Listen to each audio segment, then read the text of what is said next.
Huwag mo akong pigilan sa mga insertions ko. Huwag ka nang makialam sa budget. Na ginagawa ko lang ang mga utos niya tungkol sa mga insertions na sinasabi niyang hindi na raw niya makilala. Nagsabi na ipinapa-insert ng mga projects ang Pangulo na worth 50 billion pesos. Naging malinaw sa akin na siya mismo ang nag-utos kila Secretary Mina Pangandaman at Yusek Adrian Bersamin ang gusto niya ng 50 billion pesos na insertion.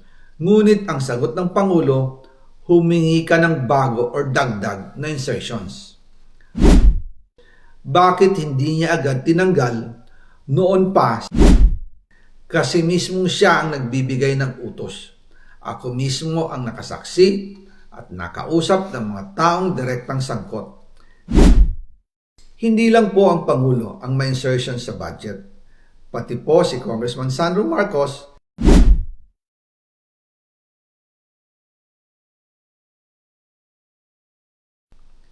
pero kahit na i-deliver na ang 1 billion pesos para kay Pangulong Marcos at kahit na isama na rin sa 2025 budget ang 100 billion pesos insertion sa pamamagitan ng BICAM Committee, ayon mismo sa utos ng Pangulo, nagagalit pa rin daw si BBM.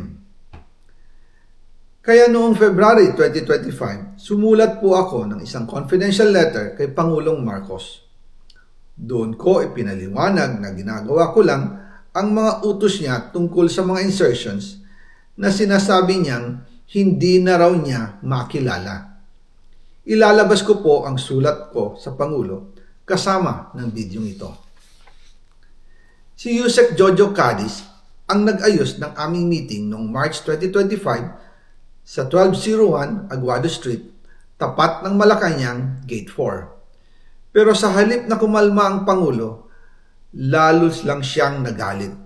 Sa halip na itanggi o linawin niya ang tungkol sa 100 billion insertion, pinagsabihan niya kami ni dating Speaker Romualdez at sa akin mismo, diretsahan niyang sinabi, "Huwag mo akong pigilan sa mga insertions ko.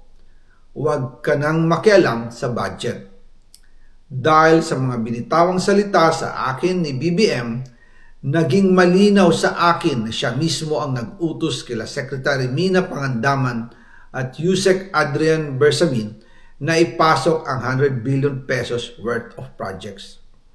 Kaya kung hindi talaga totoo na galing sa Pangulo ang utos, bakit hindi niya agad tinanggal noon pa sina Secretary Mina Pangandaman at Undersecretary Adrian Bersamin nang pinaalam ko sa kanya ang 100 billion insertions sa pamamagitan ng sulat?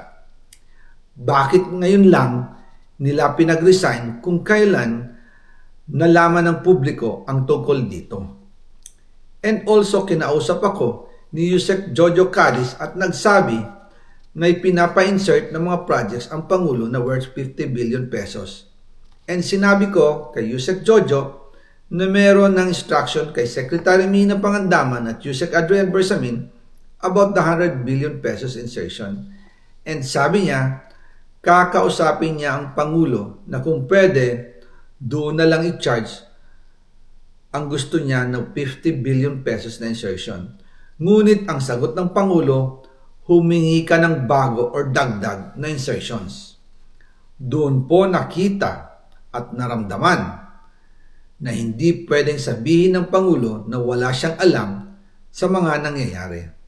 Kasi mismo siya ang nagbibigay ng utos. Ako mismo ang nakasaksi at nakausap ng mga taong direktang sangkot. Kaya hindi na pwedeng maghugas kamay at magturo na parang inosente.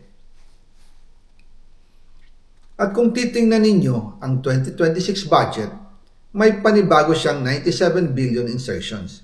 Pero ngayon, ipinasok na mismo sa President's Budget or NEP 2026. Yan po ang kinumpirma ni Secretary Manny Bunoan na may instructions ang Pangulo na magpasok ng 100 billion ulit sa President's Budget. Kaya wala na siyang pwedeng ipamigay. Ito ay nalaman ko noong May 2025 sa meeting namin kasama si dating Speaker Romualdez sa number 30 Tamarind Street, Forbes Park. Kaya nang nadiskubre ng House of Representatives ang insertion sa flood control sa 2026 budget, ibinilik namin ang DPWH NEP 2026 dahil mali na ito at panibagong flood control projects na naman. Hindi lang po ang Pangulo ang may insertion sa budget. Pati po si Congressman Sandro Marcos, meron din pong pinapasok taon-taon. Noong 2023, may 9.636 billion pesos. Noong 2024, 20.174 billion pesos. At nitong 2025, 21.127 billion pesos. Lahat-lahat, ang kabuuan ay 50.938 billion pesos. At bawat taon po, sa tuwing dumarating ang BICAM budget process, lagi po may utos si Congressman Sandro na ipasok ang mga proyekto niya.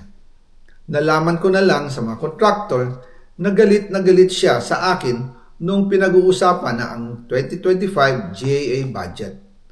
Ang sabi daw niya, ipatatagal ako at magpa-file ng maraming kaso laban sa akin. Kasi kulang ng 8 billion pesos yung insertion na gusto niyang ipasok. Ang dahilan daw, may mga contractor na nakapag-advance na sa kanya at dahil hindi na ipasok ang buong halaga, kailangan daw niyang magsauli sa mga yon. Para malinaw sa taong bayan, ilalabas ko po sa video na ito ang listahan ng mga proyekto na kasama sa mga insertions ni Congressman Sandro.